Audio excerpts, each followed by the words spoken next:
Assalamualaikum warahmatullahi wabarakatuh. Apa kabar Anda semua? Semoga semua dalam keadaan sehat. Sama-sama kita mengucapkan bismillah.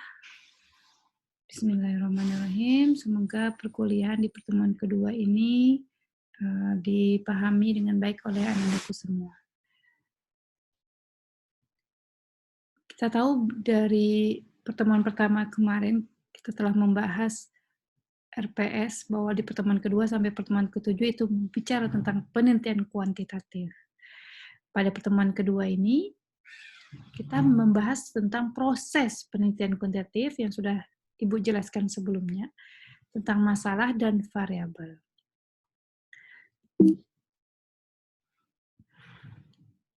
Ini adalah bagian alur seperti yang sudah Ibu jelaskan sebelumnya, memang agak berbeda sedikit modelnya. Pertama kali, kita harus mempunyai masalah. Jadi semua masalah itu harus diidentifikasi dan dibatasi. Maka selanjutnya masalah tersebut harus kita rumuskan. Rumusan masalah pada umumnya dinyatakan dengan kalimat pertanyaan. Apakah, misalnya mengapa, bagaimana, itu rumusan masalah. Dengan pertanyaan ini, maka akan dapat memandu kita sebagai peneliti untuk melakukan kegiatan penelitian, yaitu skripsi ya, kalau anandaku semua. Berdasarkan rumusan masalah tersebut, maka peneliti harus menggunakan berbagai teori, makanya harus ada landasan teori di sini, untuk memperjelas masalah dan menjawabnya. Jadi jawaban terhadap rumusan masalah yang baru itu menggunakan teori. Jadi harus berlandaskan teori yang dinamakan hipotesis. Jadi hipotesis itu adalah dugaan sementara kita. Hipotesis tersebut selanjutnya akan dibuktikan dong kebenarannya ke lapangan tentunya. Untuk itu kita harus menetapkan dulu harus ke lapangan itu siapa yang mau kita teliti. Nah itu kita harus menetapkan populasi. Populasi itu sebagai tempat pengujian. Dan sekaligus kita harus siapkan juga instrumennya, baik itu kuesioner, misalnya panduan wawancara apa aja yang mau kita tarik data dari narasumber kita. Jadi jika populasi ini terlalu luas, maka kita sebagai peneliti terbatas dong. Misalnya kita mau meneliti seluruh masyarakat di Provinsi Jambi, waduh ada berapa 9 kabupaten ya, 2 kota. Itu sangat besar sekali. Sedangkan kita punya keterbatasan seperti tenaga kita, biaya, waktu ya tentunya. Maka kita harus mencari perwakilan dari populasi ini yang disebut dengan sampel. Jadi sampel ini harus mewakili atau representatif dengan tingkat-tingkat kesalahan tertentu. Dan pada saat itu juga kita harus menguji juga instrumen yang valid dan reliable. Kuesioner kita harus diuji dulu validitas dan reliabilitasnya. Setelah validitas dan reliabilitas sudah dilakukan, baru kita ke lapangan, benar-benar ke lapangan, mengambil data. Kita turun ke lapangan, kita lakukan wawancara, bisa wawancara secara terbuka ataupun dengan kuesioner. Setelah kita turun ke lapangan, dapat data, maka data yang ada tuh kita analisis. Nah ini, analisis ini yang digunakan atau kita arahkan lah untuk menjawab rumusan masalah dan hipotesis yang kita buat tadi. Kita tahu ya di semester lalu kalian udah belajar statistik ya. Nah, statistik inilah berguna sebagai analisis data untuk penelitian kuantitatif. Ya, ada statistik deskriptif, misalnya membuat chart ke tabel, ya, udah belajar semua ya, grafik batang, grafik garis. Ada statistik inferensial, kita udah belajar UJT, regresi, korelasi, ya, itu semua digunakan. Setelah kita analisis, kita dapat hasilnya, maka kita bahas dong. Setelah kita bahas, pasti kita simpulkan. Nah, kesimpulan ini ya berisi jawaban singkat ya terhadap masalah, kembali lagi ke masalah. Terhadap masalah berdasarkan data yang terkumpul. Jadi kalau rumusan masalah ada 5, kalau bisa kesimpulannya juga ada 5, gitu, menjawab semua permasalahan yang ada. Karena peneliti melakukan penelitian bertujuan untuk memecahkan masalah, maka kita juga wajib memberikan saran-saran. Jadi dengan saran-saran tersebut, diharapkan masalah dapat dipecahkan. Saran diberikan berdasarkan kesimpulan hasil penelitian. Jadi itulah prosesnya. Untuk sumber masalah, Nah, kita tahu bahwa tadi kita, aduh gimana nih cari masalah gitu ya. Masalah itu dapat diartikan sebagai penyimpangan antara yang seharusnya dengan benar-benar yang terjadi. Nah, pasti kamu juga punya masalah ya terhadap diri sendiri. Kamu pengennya rencana begini, kenyataannya begini, ataupun kamu uh, ingin berkompetisi sama seseorang, itu kan masalah. Nah, banyak hal yang membuat masalah, tapi ini ada 4 hal ya, menurut Stoner tahun 82, bahwa pertama, sumber masalah itu bisa dilihat dari penyimpangan. Ada nggak sih penyimpangan antara pengalaman dengan kenyataan? Misalnya, masalah pengalaman dengan kenyataan di lapangan, misal di bisnis. Kan itu ada berbeda ya, antara pengalaman dengan kenyataan. Nah, ini masalah kenapa ya pendapatan ini agak berkurang gitu. Kenyataannya sekarang orang banyak belanja gitu misalnya. Yang kedua, tentang ada nggak penyimpangan antara yang direncanakan dengan kenyataan. Misalnya, kamu merencanakan ya sesuatu gitu kan, jangan kamu ya, berarti misal perusahaan gitu merencanakan sesuatu tapi kenyataannya berbeda, sehingga kan timbul masalah-masalah. Yang ketiga, ada nggak pengaduan? Ya, kita lihat ya, kalau misalnya bank, ada nggak pengaduan masyarakat yang tentang bank tersebut, misalnya tentang merger ini, apa keluhan-keluhannya, itu jadi masalah, kita bisa cari sumber masalahnya. Yang keempat, itu kompetisi. Ya, sekarang kita lihat misalnya ada nggak kompetisi antara bank syariah sama bank konvensional, dari segi promosi, dari sisi kualitas pelayanan, coba kita lihat, itu bisa jadi sumber masalah. Jadi itulah masalah-masalah secara umum di mana kita bisa dapatkan sumber masalah tersebut.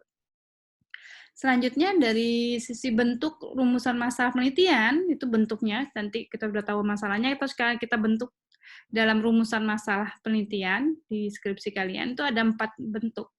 Ada deskriptif, komparatif, asosiatif, dan komparatif asosiatif.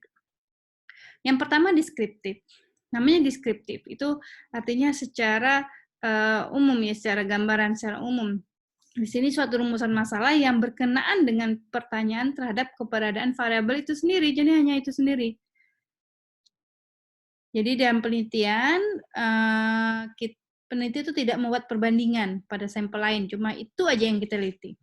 Itu deskriptif. Kalau komparatif, namanya compare ya, rumusan masalah penelitian yang membandingkan satu variabel atau satu populasi atau waktu tertentu ke yang lainnya. Jadi ada perbandingan. Kalau asosiatif, itu rumusan masalah yang menanyakan hubungan antara dua variabel atau lebih. Itu ada simetris, kausal, dan resiprokal. Simetris itu artinya hubungan antara dua variabel yang lebih kebetulannya muncul bersama, sedangkan untuk yang interaktif kausal itu artinya berhubungan sebab akibat, dan kalau resiprokal itu timbal balik, jadi hubungan yang saling mempengaruhi gitu ya. Itu. Yang terakhir itu komparatif asosiatif. Komparatif asosiatif itu rumusan masalah yang menanyakan perbandingan korelasi antara dua variabel atau lebih pada sampel atau populasi yang berbeda. Jadi ada compare-nya juga, membandingkan sampel yang berbeda. Nah, untuk contoh-contohnya seperti ini, kita lihat untuk deskriptif. Contohnya seberapa tinggi sih tingkat kepuasan masyarakat terhadap pelayanan BSM. Jadi hanya kepuasan aja yang dilihat. Bagaimana sikap masyarakat terhadap merger 3 bank? Jadi sikap masyarakatnya hanya dilihat ya. Kalau komparatif kita membandingkan, misalnya bagaimana produktivitas kinerja pegawai Bank Syariah Mandiri, BNI Syariah, dan BRI Syariah kita bandingkan. Atau perbedaan kualitas manajemen antara bank swasta dengan bank pemerintah, itu bisa kita bandingkan. Ya, asosiatif melihat hubungan tadi bisa pengaruh ya, pengaruh sistem penggajian misalnya terhadap prestasi kerja. Apakah makin pengajian semakin bagus, prestasinya semakin bagus juga misalnya. Sebab besar pengaruh motivasi misalnya terhadap prestasi kerja di perusahaan misalnya atau di bank A misalnya. Itu bisa disebut rumusan masalah asosiatif. Oke. Selanjutnya kita ke variabel. Apa itu variabel? Variabel penelitian itu adalah segala sesuatu yang berbentuk apa saja ya, yang ditetapkan oleh peneliti untuk dipelajari. Sehingga diperolehlah informasi tentang hal tersebut, kemudian kita tarik kesimpulan. Misalnya, yang tadi ya, kita lihat tentang perbedaan produktivitas kinerja. Berarti produktivitas kinerja itu yang mau kita lihat. Nah, itulah variabel. Itulah variabel. Dan secara umum variabel itu dibagi atas dua, variabel independen sama variabel dependen. Independen artinya variabel bebas ya, bisa disebutnya prediktor.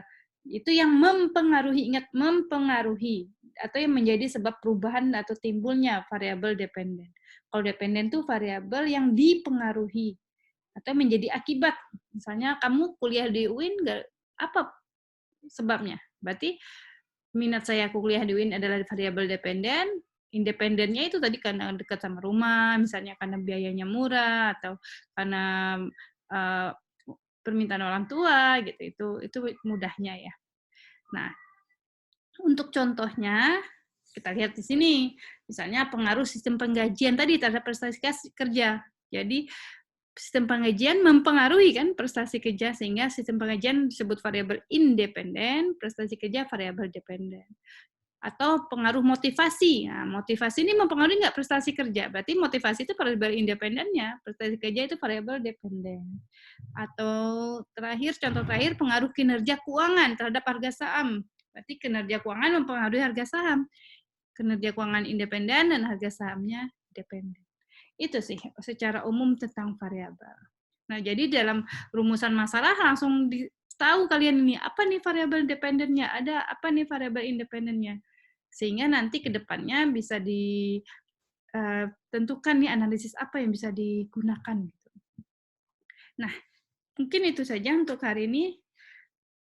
Ini ada diskusinya, nanti kita bahas di grup bagaimana permasalahan-permasalahan yang ada, contohnya ekonomi ya, kita karena ekonomi syariah, ada manajemen keuangan syariah, kita lakukan diskusi-diskusi tentang hal tersebut ya.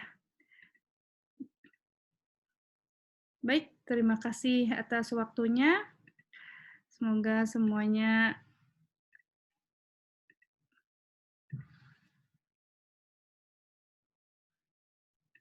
terima kasih atas waktunya. Semoga semua materi hari ini diterima dengan baik. Jika ada pertanyaan, silakan tanya lewat WhatsApp. Kita akhiri dengan hamdalah. Assalamualaikum warahmatullahi wabarakatuh.